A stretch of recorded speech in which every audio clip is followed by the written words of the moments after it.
Hey everybody. All right, so this is the video for how to craft a professional email. So what we're going to do is just go ahead and go through this PowerPoint right here. So let's go ahead and start it.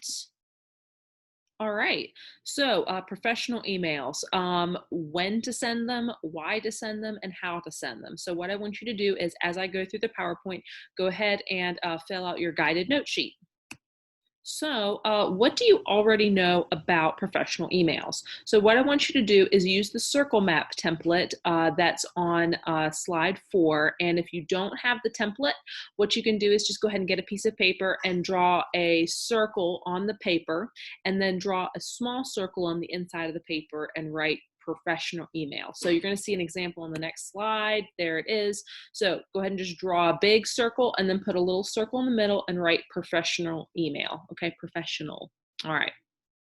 Your example should look like this. So you should have this paper or you could draw your own, whatever you want to do. So what I want you to do is go back to this paper that you've just drawn and I want you to write at least, try to get 4 things, okay? Write what comes to mind when you hear the words professional email, all right? What should it sound like? When should you send one? Put at least 4 things inside of this big circle, okay?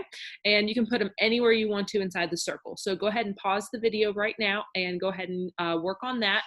Try to aim for 4 things. If you get more than 4 things, that's fantastic. So go ahead and pause.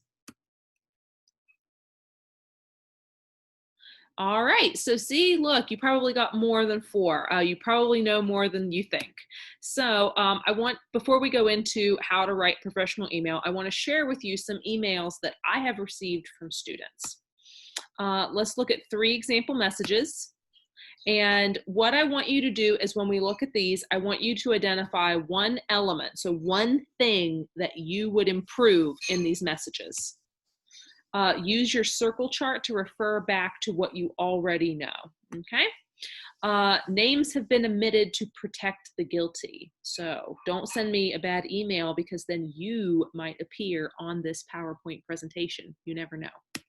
All right, here's the first message I got. What is the activity on slide 26? I'm confused about what slide even is 26, but when I counted, there wasn't an activity on it. Right, one thing that you would do to improve this message, and you can do that on your guided note sheet, your worksheet down there, okay? Message 2, I'm missing a vocab quiz. Is there any way I can make that up? Write down one thing that you would do to improve that message, okay? And if you need to, go ahead and pause if you need to do that. Okay, message number 3, I forgot my Office 365 information D. So this is the only other way I knew I could get it to you in time, ... Sorry for the late notice. So write down one thing that you would do to improve this message. And if you need to do that for any of the other messages, just go ahead and hit pause here and go ahead, review back through the 3 messages. So you can hit backspace. There's message number 2, message number 1. Write down one thing for each message that you would do to improve them and pause here. All right, so we're back. Yes, these are actual student messages from former students. Did any of these messages make me excited to help these students? What do you think? No, they did not. So what I want you to do is on your guided note sheet, take notes, and at the end, we're gonna see what we can do to correct each of these 3 emails. Professional emails, so let's get into it. They make me and other adults want to respond to you. They make us want to help you. They also make you have a good impression. So they let me know that you're worth the time and effort that I'm going to give to help you. They let me know that you're worth my time.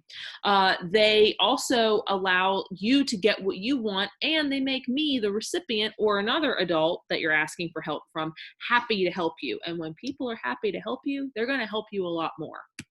So let's look at some situations. So what are some situations in which you would send a professional email?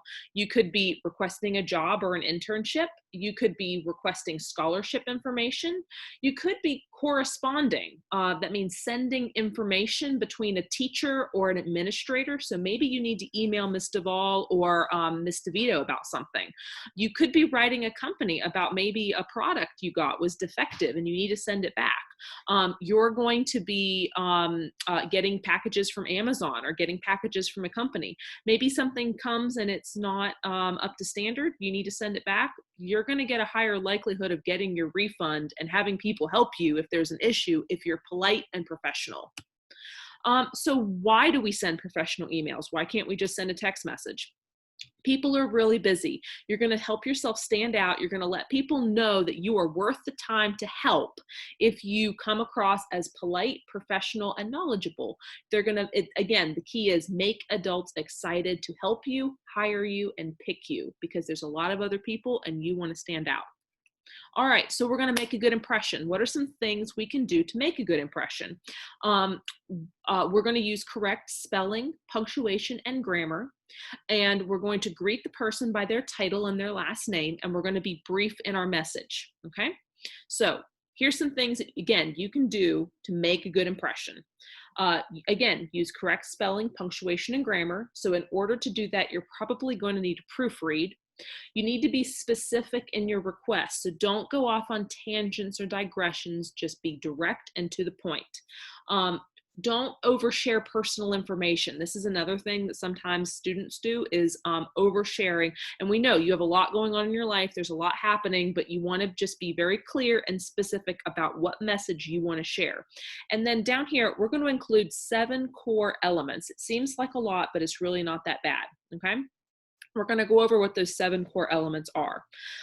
Again, we're going to watch our word choice. Avoid slang, avoid emojis, avoid text talk. So any kind of abbreviations that you would send in a text message like LOL or SMH, shake my head, avoid those in a professional email. And avoid capitalization. So don't yell at people. That's what you come across as if you capitalize all of your words. Nobody likes to be yelled at, not even adults. So what can you do to make a good impression? Another way to make a good impression is to consider what email address you are sending from. So use your K-12 email, or if you have an appropriate Gmail or Hotmail account. Here's an example of a really good email, corey.jenkins87@gmail.com. Yes. Do we want this next one down here? tractorlovingirlxxo@gmail? No. No. What about fdennis@stu.k12.wv.us? Yes, that is a good email. What about baseballboy4328@hotmail.com? No, probably not.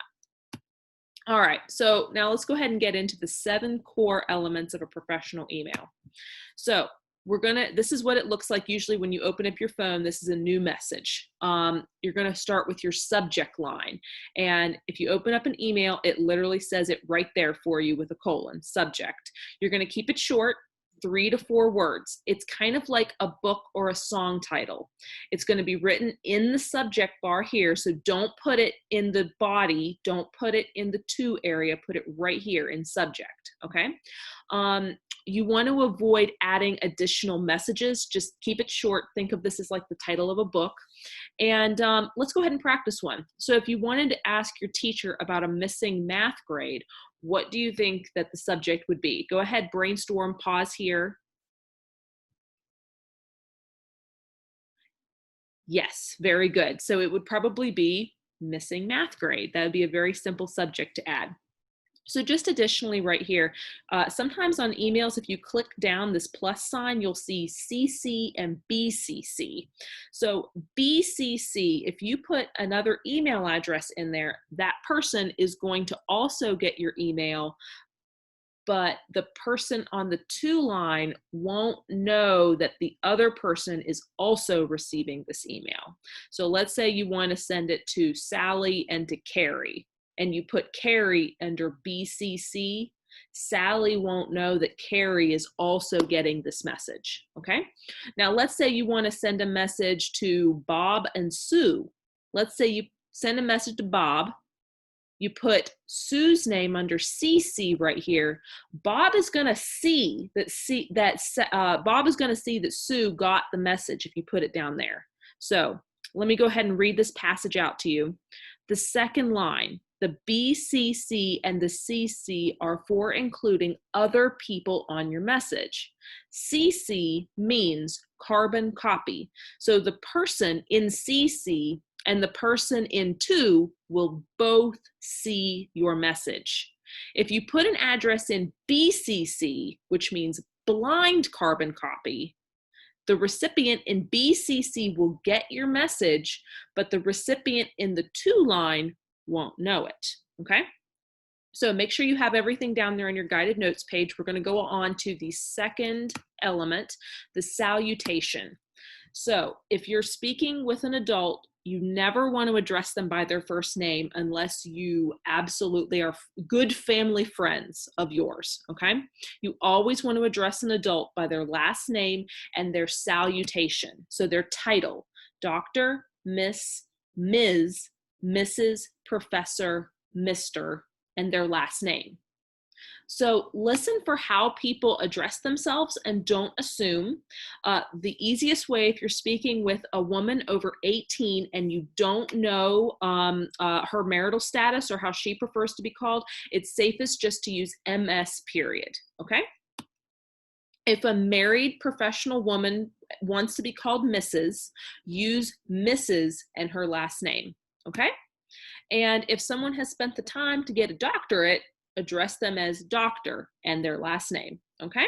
That's pretty easy. And we always follow this by a comma. So you're going to say Dr. Holbert, comma, or Dear Ms. Olivito, comma, and then you start your message. So the third part, before we actually get into speaking about what we want, we're going to talk about the greeting. So you want to open with something like, I hope this message finds you well. I hope you're having a great week, or simply, hello. Okay, opens the email with a professional, warm, friendly tone, okay? The next thing that you want to do on number 4 is the introduction. So you're going to introduce yourself. People meet a lot of people all the time. Don't assume the recipient knows you, remembers you. Help them out a little bit, okay? You're going to use your full legal name, and you're going to give a bit of context as to where you have met the person from. So if you were writing to me, Miss Olivito, how would you introduce yourself? Go ahead and pause here and brainstorm that. Okay, so if you're writing to me, you might say, hello, my name is, I don't know, Dean Holbert from your first period English class. So you're going to give your full name, and then you're going to provide information about what class you're from. Anytime that you meet someone. Let's say you want to apply for a job and you met the person that owns the Dairy Queen over at, I don't know, at the East Side Baseball Park. You would say, hello, my name is Dean Holbert, and I had the pleasure of making your acquaintance at the East Side Baseball Park. I am a student at North Marion High School. I'm in 10th grade, and I'm very excited to give you my application. Something like that. Give the person some context. So now, after you have introduced yourself and greeted the person, we need to get into the body of the email. So let's keep it short. Don't overshare personal information. So if you met the employer of the Dairy Queen over at the East Side Baseball Park, don't go into how amazing the game was and how wonderful your little brother did when he was pitching. Don't just go, be specific and be short, okay? Let's give some clear examples or some clear reasons. So if you were applying for the job at the Dairy Queen, you might give 1 or 2 examples that are why you're excited to work there, why you'd be a good candidate. If you're asking a question about a grade on a test, you might ask, what test you're talking about. So this is my 7th period history exam, and I had a question about why you marked number 20 on my test wrong. something like that. You also want to go back through and read through. Make sure that your tone isn't, you don't come across as demanding. So don't say something like, I can't believe you marked number 20 on my test wrong. I think my answer was very adequate for what you wanted. Make sure that you are giving the person that you're writing to a chance to respond. Okay, so you want to go back through, make sure you don't come across as demanding, whiny, or accusatory, because a lot of times that can happen and you may not know it. Okay, so go back through and read through your message a second time before you hit send. So after you've written your message, you're sure you're coming across as professional, polite, you're a great young person that adults want to work with, we're excited to respond to, we need to wrap this up. So we got to close the email. Make sure the reader leaves with good feelings. It's kind of like you wouldn't leave a party without saying goodbye to somebody. Don't leave an email without signing off. Make sure you come across as polite. Thank you for taking the time to read this message is a very simple way to end an email. Or I look forward to hearing from you. Something very simple, short, lets the reader know, okay, I'm done. Then we need to sign off. So we need to sign off using one of these right here. You could say one of these sign off messages such as best, sincerely, best wishes, kind regards, and we're always going to follow that with a comma. Okay, so you can pick one of those depending on the situation.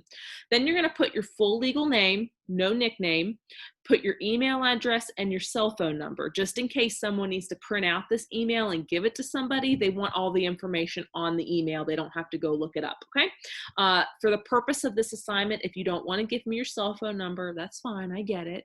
Just make one up, but make sure you put it on the assignment, okay? And just remember, an email is forever, just like a text message. Proofread for your tone and content before clicking send. Make sure that you are coming across how you intend to. It's like a snap or a text. Once it's out there, it's there forever. So don't say something that you can't take back, literally.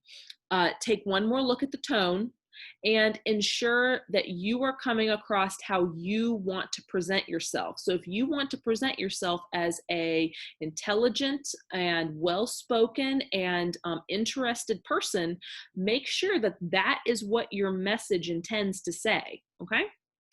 All right, so now what we're going to do is we're going to go into the circle map. So go back and get that assignment that we had from the very beginning, and the one that says professional emails in the middle. And we're going to brainstorm a little bit, add some more things to what you already know, okay?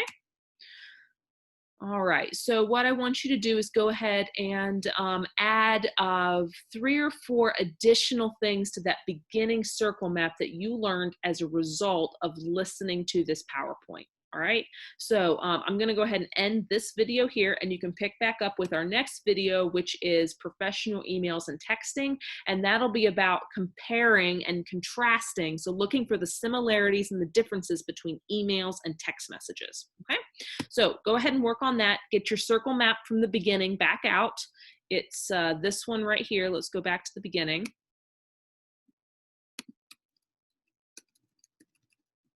So this circle map that you made from the beginning, go ahead and get this worksheet out, and I want you to add at least 4 more new things that you learned as a result of having listened to this video. Okay, so if you have any questions, let me know, and happy emailing, guys. Pick back up with the next video on text messages and emails. See you guys.